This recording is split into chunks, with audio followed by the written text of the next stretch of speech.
ขอเจริญพรสวัสดีสบายดียังพอยังแม่พี่ทุกท่านทุกคนตอนนี้หลวงพี่อยู่มหาลัยเนาะอยู่มจรกำลังจากปฏิบัติธรรมเนาะปฏิบัติธรรมภาคเสาร์ซึ่งปีนี้เนาะหรือว่าเทอมหนึ่งก็สิมีปฏิบัติธรรมทุกๆวันทุกๆวันศุกร์เนาะยังพอยังแม่ก็หลังจากเสร็จการปฏิบัติธรรมเนาะก็สิไปหามองสันเพลตอนบ่ายก็จะมีกิจกรรมเนาะเห็นไหมอันนี้เป็นหมอที่ลุงพี่เรียนเนาะลุงพี่เรียนอยู่ชั้น3แล้วก็ชั้น4เนาะสลับไปสลับมาอยู่อาคาร100 ปีนี่แหละอาคาร100 ปีลุงพี่มาได้ไสยังได้จากสวรรณเขตอันนี้ลุงพี่มาแต่สวรรค์เนาะมาเรียนสวรรค์เขตติดมาแกเป็นรุ่นน้องเนาะเป็นรุ่นน้องเพิ่งมาเรียนปี 1ลุงพี่ปี 4ละปี 1นี่โอ้โดดหลานอันนี้เพิ่นปรับใหม่ขนาดเนาะแต่ก่อนนี่เป็นหญ้าอยู่อันนี้แต่ก่อนเขาเฮียนอยู่นี่แต่ก่อนนะแม่นแต่ว่าตอนนี้เพิ่นกำลังอย่างซ่อมแซมนะท่านซ่อมให้มันดีกว่าเก่านะมันก็เลยให้นักเรียนไปเรียนอยู่ตึกอาคารบัณฑิตครับตึกปอโทที่เฮาเฮียนตรงมื้อนี่ตึกปอโทได้ขนาดเย็นนะแม่นเพราะว่าเพิ่นให้เป็นบูรณะนะใส่คำว่าบูรณะซะบูรณะห้องตึกปอทเป็นเย็นปอโทเพิ่นอาคารบัณฑิตรู้จักบ่อาคารตัวที่มันสูงๆนั่นน่ะที่มีลิฟต์อันน่ะเป็นอาคารบัณฑิตอันนี้อาคาร100 ปีอันนี้100 ปีแล้วจะ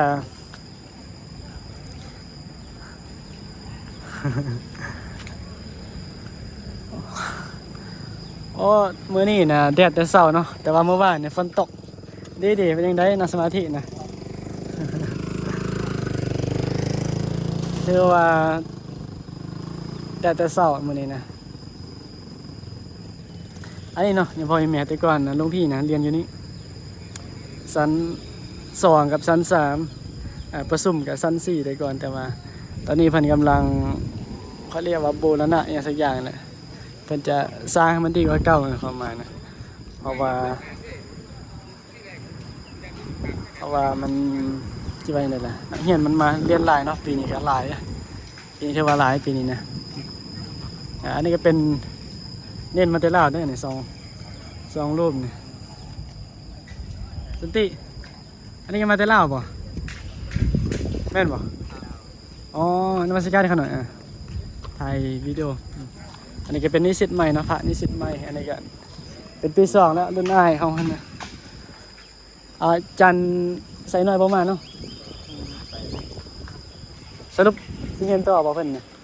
จันใส่น้อยน่ะอ๋อนี่เนาะอันนี้มาถ่ายบรรยากาศให้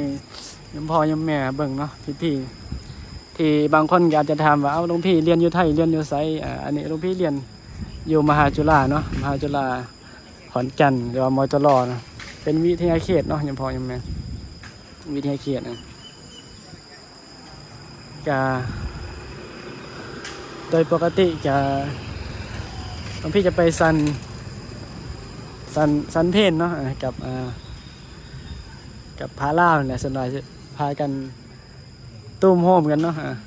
สันเท่าแบบว่าอย่างสามัคคีนะแต่จะมีแต่พระนิสิตลาวนะเดี๋ยวจะพามาเบิ่งเนาะจะพาไปเบิ่งว่าสันเท่าอย่างไรเนาะอันนี้โรงอาหารเนาะแต่ก่อนน้องพี่ก็ไปมักไปสันอยู่แต่ว่าตอนนี้บ่ค่อยปานใดละเพราะว่าก็มีหมู่อยู่นี่เนาะเป็นพระอยู่วัดไอ้นี่เนาะก็เลยบ่ได้ห่อคันห่ออาหารหรือห่อกับข้าวมาก็จะไปสั่นอยู่อันนั้นเนาะน้ำมงอันนี้เป็นสถานีของวิทยุของมหาลัยนะแล้ว กะด้านหลังมันก็สิมีวันเอาไว้ทำกับข้าวนะทำอาหารให้พระนิสิตที่เพิ่นมาพักจำพรรษาอย่างนี้เป็นสันก็เป็นวัดเนาะสันก็เป็นวัดเห็นบ่หลายคนอีกอาจจะบ่ฮู้เนาะว่าด้านหลังของมจรนี่มีศาลาเอาไว้ให้พระนิสิตลาวเนาะเพิ่นมาพักเรียนเนาะมาอยู่นี่นำครูบาอาจารย์เพราะว่ามีครูบาอาจารย์ก็คือพระอาจารย์พระครูศรีเนาะหรือว่าพระอาจารย์ดาว